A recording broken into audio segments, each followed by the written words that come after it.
Bonsoir à tous, bienvenue sur RMC et sur BFM Sport pour l'After. L'After qui est là jusqu'à minuit comme tous les soirs, bien sûr. Je rappelle que vous pouvez nous regarder aussi via le site rmcsport.fr. Vous cliquez sur le petit onglet voir en direct BFM Sport et l'After est avec vous jusqu'à minuit. L'After ce soir avec Ali Benarbia. Salut Ali. Salut Loïc. Avec François Manardo également. Bonsoir Salut les amis. François. Salut François. Au programme de l'After ce soir, Bernardo Silva qui quitte l'AS Monaco. Ça va très vite. Le mercato n'est pas encore officiellement ouvert, que déjà ça va très très vite du côté de Monaco. Départ pour Manchester City pour 70 millions d'euros. On n'a pas la somme exacte, mais en tout cas c'est à peu près ça, bonus inclus. En tout cas c'est la somme que peut atteindre ce transfert en cas de différents bonus atteints. Mendy pourrait suivre aussi dans les prochains jours ce mercato de l'ASM qui va donc très très vite. Est-ce que ce départ de Bernardo Silva est finalement une bonne affaire pour Monaco? On se posera la question. Vous débattrez avec nous au 32-16 sur le hashtag RMC Live. On fera un point également complet sur les finales. La finale de Coupe de France demain, la finale de la Cup également demain en Angleterre et la finale de la Coupe d'Allemagne. On éveille évidemment de Angers PSG en finale de Coupe de France. On a entendu beaucoup de choses tout au long de la journée, notamment du côté du Portugal sur le poste d'entraîneur du Paris Saint-Germain. Unai Emery menacé ou pas en cas de mauvais résultat. Est-ce que les dirigeants parisiens doivent conserver Emery quel que soit finalement le résultat de cette finale de Coupe de France demain? Là aussi on en débat avec vous. On évoquera aussi l'Olympique de Marseille puisque Rudy Garcia s'est exprimé en exclusivité au micro d'RMC Sport aujourd'hui. Vous l'entendrez notamment sur le cas Bafé-Gomis. Jérôme Sion sera donc avec nous pour l'Angleterre, David Lortolari pour l'Allemagne, Chelsea-Arsenal en Angleterre, je le rappelle, et le Borussia Dortmund qui sera opposé à l'Eintracht Francfort. 32-16, hashtag RMC Live. Et puis, vous connaissez tous le Kikadi du Super Moscato Show. Bien sûr, rendez-vous devenu incontournable tous les jours du lundi au vendredi à 17h45 pour finir le Moscato Show. Et bien, RMC crée l'événement, messieurs, dames, le jeudi 15 juin avec le championnat du monde de Kikadi de 20h à 22h. Je le dis ce soir parce que l'équipe de l'After sera présente pour cet événement. Il y aura plein de cadeaux à gagner. Et écoutez bien, le grand gagnant remportera un pack complet pour aller assister au Super Bowl aux États-Unis en février prochain. Ça se passe à Minneapolis. Vol, hôtel, place pour ce Super Bowl. Tentez de gagner d'ores et déjà ce pack en envoyant maintenant RMC, les 3 lettres au 7 32 16. Événement jeudi 15 juin. Notez-le pour ce championnat du monde de Kikadi. Ça va être exceptionnel. Cadeau exceptionnel, les amis. Moi je le dis, j'ai assisté à un Super Bowl.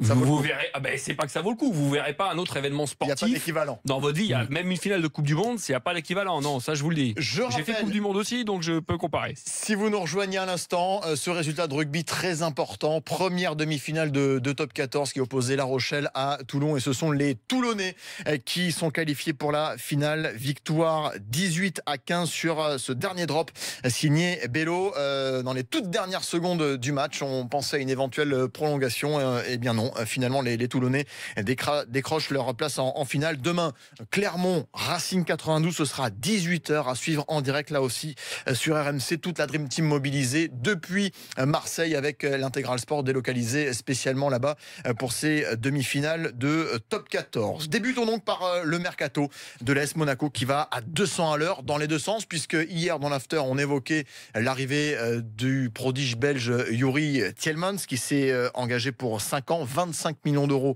déboursés par Monaco. Et donc aujourd'hui, l'info du jour, c'est le départ de l'un des meilleurs joueurs du championnat, Bernardo Silva, pour Manchester City. Un transfert de 70 millions. Alors, en livres, la BBC, nos confrères de la BBC a annoncé 40 et quelques millions de livres, donc 50 millions d'euros. A priori, ça c'est le transfert sec auquel il faut rajouter pas mal de bonus. Et s'ils sont atteints un petit peu sur le modèle d'Anthony Martial, ça pourrait grimper jusqu'à environ 70 millions pour Bernardo Silva, 22 ans, qui était son contrat avec Monaco jusqu'en 2020 et qui va donc rejoindre l'effectif de Pep Guardiola. Est-ce une bonne affaire pour l'AS Monaco? Oui, vous réagissez sur le hashtag RMC Live. On vous attend, supporter de l'ASM, au 32-16. Ali, c'est pas une surprise non plus de le voir partir, mais quand même, est-ce que c'est une bonne affaire de récupérer autant d'argent vu le talent sportif que tu perds?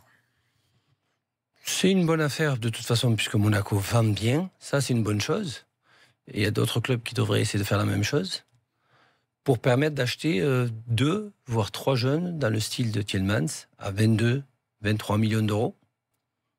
Et c'est une affaire aussi pour Manchester City parce que je pense ça va être le remplaçant de Silva qui devrait sûrement ne pas rester à Manchester City. Mais pour Monaco, on s'y était préparé de toute façon, avec l'éclosion, je pense, de Lemar, qui va prendre un petit peu plus les commandes que Silva, plus sûrement encore un autre joueur. Donc ça fait que de perdre les deux, ça aurait été dur.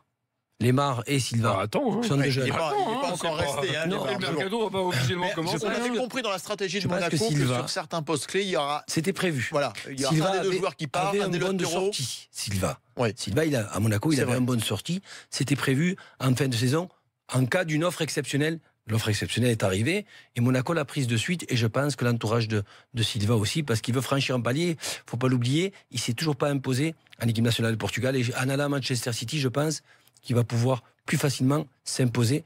Mais pour Monaco, de toute façon, on s'y attendait. Donc je pense qu'ils ont prévu ce qu'il faut pour essayer de le remplacer. Juste avant de te donner la parole, quelques petites stats concernant Bernardo Silva. On s'est amusé à comparer ce qu'il a fait cette saison avec les autres joueurs de Manchester City, dont certains vont partir. De Bruyne, Navas, Sané, Silva, Sterling et Gabriel Jesus. 8 buts en Ligue 1. C'est mieux que tous ceux que je viens de citer si on compare les Gabriel Jesus de la liste quand même. Il a été blessé. Faudra enlever. C'est vrai, t'as raison, il a été blessé longtemps. Mais effectivement, on avait ces stats aussi. 11 matchs en Ligue des Champions, c'est plus que tous les autres aussi pour Bernardo Silva. Et aucun de tous ceux qui jouent à Manchester City n'a marqué plus que lui en Ligue des Champions aussi. Bon, il n'a pas marqué beaucoup, mais en Ligue 1, combien de buts en Ligue 1 Combien de buts en Ligue 1 8. Très peu. 8 très peu, mais pour un poste où on l'attend pas forcément buteur. Mais ça reste toujours mieux que tous les autres. Mais Bernardo Silva, c'est pas le réel meneur de jeu, attention. Ouais, tout à fait. C'est un faux attaquant, je veux dire, qui a cette capacité, à l'image d'un Di Maria, je veux dire, d'aller sur les côtés, d'être à la fois meneur de jeu et finisseur. Donc je pense que s'il y a un joueur qui peut vraiment marquer un peu plus, c'est beaucoup plus lui. François, bonne affaire pour Monaco. Meneur de jeu à ce moment-là, Monaco, mais ils ont plus des deux playmakers. Mais lui est beaucoup plus. Mais lui, il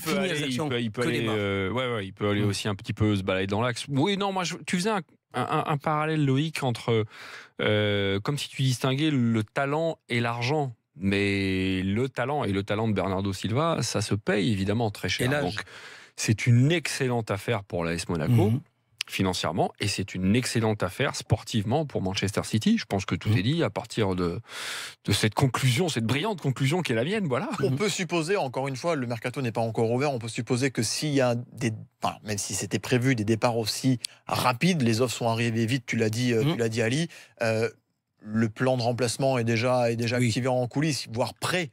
Côté Monaco, on a du mal à imaginer de laisser partir aussi vite malgré la somme. Attention. Il y a le remplacement. Après, dans le remplacement, c'est quid de la compétitivité. Bernardo Silva, pour ceux qui s'en souviennent. C'était la finalité de ma question. Voilà, bien entendu. On n'a pas beaucoup de temps, donc on accélère un peu tous ce soir, Ali. Mais quand Bernardo Silva est arrivé en prêt de Benfica, on ne le connaissait pas, voire pas du tout. Et puis il a mis un petit peu de temps à se faire au championnat de France, à se faire à cette équipe de la saison moyenne. C'est vrai. Voilà. Finalement, il a été accompagné par l'encadrement de l'AS Monaco pour éclore, exploser au niveau international. Il a rejoint la sélection portugaise grâce aussi à l'AS Monaco. Donc, on va le remplacer. Mais s'il faut s'attendre à ce qu'on le remplace avec le Bernardo Silva qu'on a vu cette saison, je suis sceptique. En revanche, il faudra donc se forcer à être patient avec le joueur qui sera censé prendre sa place, qui, à mon sens, n'est pas Tielemans, qui joue à un autre poste. Oui, absolument, je suis assez d'accord avec toi. Loïc, supporter de Monaco, est avec nous au 32-16. Salut Loïc. Bonsoir messieurs. Salut Loïc. Bon, c'était pas une surprise. Est-ce que tu t'y attendais peut-être aussi vite du départ de Bernardo Silva ? C'est vrai que c'est arrivé, ça s'est fait un peu en sous-main, ça s'est fait vraiment en discret, c'est arrivé du jour au lendemain.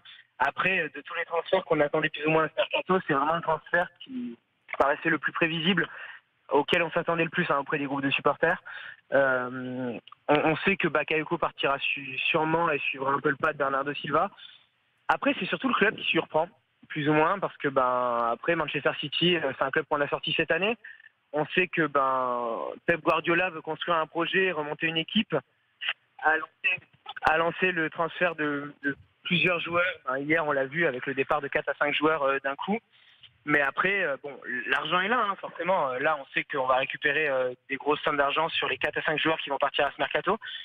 Mais on est plus ou moins déçus sur le fait qu'ils partent à Manchester City. C'est vraiment... En quoi t'es déçu ? J'ai pas bien compris pourquoi t'étais déçu qu'ils partent à City. Parce qu'ils s'attendaient que des gros clubs soient sur lui. Ouais, c'est pas un gros club, City ? Non, comme Barcelone, Real, Bayern. Top club, quoi. Ouais. On attendait vraiment des gros clubs, des top clubs. Et puis au final, c'est Manchester City. Au final, un club qu'on a réussi à sortir à Monaco, alors que de base, avant le tirage, on s'est dit il n'y avait pas de chance, on allait se faire sortir.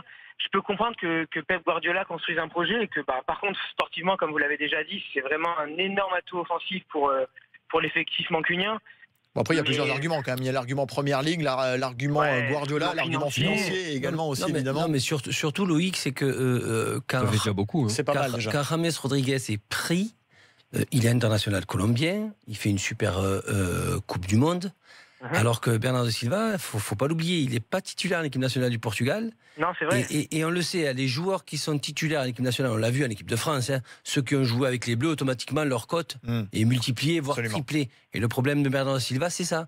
Donc c'est pour ça que là encore, tu n'as pas le Real, le Barça, voire le Bayern, parce qu'on regarde un petit peu tes capacités à jouer au haut niveau, surtout en équipe nationale. Et c'est peut-être pas terminé, Loïc, puisqu'on évoque un intérêt, mais alors très appuyé là de Guardiola pour Benjamin Mendy, et on évoque une somme de 45 millions d'euros que serait prêt à mettre City sur la table pour l'enrôler. Tu dépasses les 100 millions avec ces deux joueurs-là. C'est exceptionnel quand même, Loïc. Énorme. Il y a plusieurs joueurs auxquels on s'était préparé déjà avant ce mercato. Mendy, c'était une incertitude.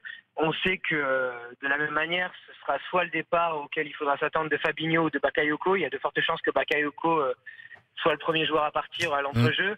Et de la même manière, l'incertitude, la première aussi. Après, tout le monde parle de Kylian Mbappé forcément, mais devant, à savoir si Valère Germain restera, si Radamel Falcao prolonge au club cette année. Après, pareil, là maintenant que Bernardo Silva est parti, on pense conserver Thomas Lemar. C'est de la même manière que le mercato il y a 2 ans. Énormément d'incertitudes. On sait que maintenant les dirigeants gèrent super bien l'effectif. Et aussi, avec la venue de Yuri Tillmans il y a maintenant quelques jours, gérons aussi de belle manière l'équipe avec la Ligue des Champions à venir. On ne se fait pas forcément de soucis. Alors justement, Loïc, c'est quand même la question que j'allais te poser pour rebondir sur ce que disait François. Est-ce que tu crains une perte malgré tout de compétitivité, même si tu vas renflouer tes caisses de façon fantastique a priori cet été, d'avoir une équipe aussi compétitive que l'année dernière? Tu parles de la Ligue 1 ou de la scène internationale? Des deux. Là c'est vrai que forcément après la saison qui vient d'être réalisée, la saison, les objectifs ont été largement remplis. On est champion de France, on arrive en demi-finale de Ligue des Champions où personne, et même nous, on ne s'attendait pas à arriver à une telle étape en Ligue des Champions cette année. On a recruté intelligemment l'année dernière avec l'arrivée des latéraux qui ont été Sidibé et Mendy. C'est vrai que ce sera difficile d'arriver à un tel niveau de compétitivité la saison qui arrive. Objectivement, je pense que maintenant, la cellule de recrutement joue vraiment bien les coups. Oui, parce qu'on a connu ça à Monaco ces dernières années, où le business était l'objectif numéro 1. Après, ça s'est bien arrangé, et pour notre plus grand plaisir, ça c'est certain. Mais on l'a déjà connu, donc du coup, on peut craindre que ça revienne. Ouais, donc après, on ne se fait pas vraiment de soucis. On attend vraiment de voir. Et là, l'avenue de Tillmans, clairement, est porteuse d'espoir. Et c'est aussi pour ça qu'on ne s'inquiète pas forcément avec ce mercato qui arrive. Merci Loïc, en tout cas. Merci, bonne soirée à toi. Salut, on va suivre attentivement la suite du mercato monégasque. Est-ce que tu as une inquiétude, toi, Ali, par rapport à ça, ou pas forcément? Non, dans le sens qu'ils sont en train de faire un travail de renouvellement avec des jeunes qui sont en train de prendre la place des autres joueurs pour s'aguerrir. Et d'un coup, on va dire tel joueur est très bon, il peut remplacer tel joueur. Mais est-ce que tous les clubs arrivent à faire ce que font Monaco en ce moment, c'est-à-dire arriver à briller en Ligue 1 quand même, voire en Champions League, et arriver à vendre aussi cher? Il y en a très peu. Et là, je pense que Monaco, en vendant très cher, ça leur permettre de récupérer des joueurs, non pas moyens, des grosses perles qui ont 20-21 ans, qui peuvent récupérer.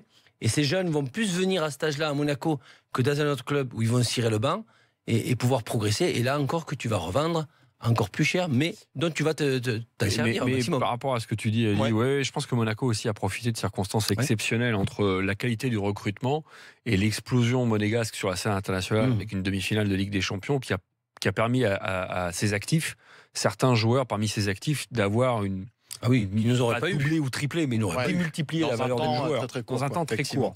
Petite réaction d'Ario qui nous dit le départ de Bernardo n'est pas forcément une grosse surprise. Par contre, qu'il parte aussi vite, ça c'est la surprise pour moi, nous dit Ario. Mais on n'a pas les infos, mais on peut bien imaginer qu'en coulisses tout est je pense qu'en termes d'enchères, on n'aurait pas eu il fallait accepter.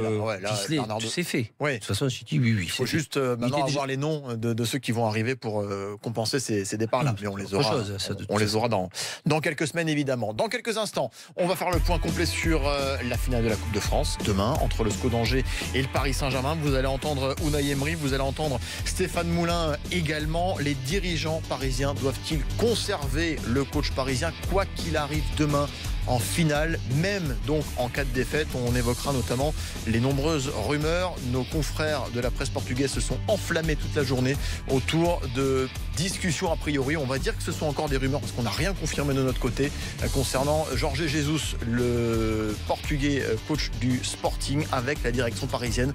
On en reparle dans quelques instants dans l'after. Vous êtes les bienvenus au 32-16 et sur le hashtag RMC.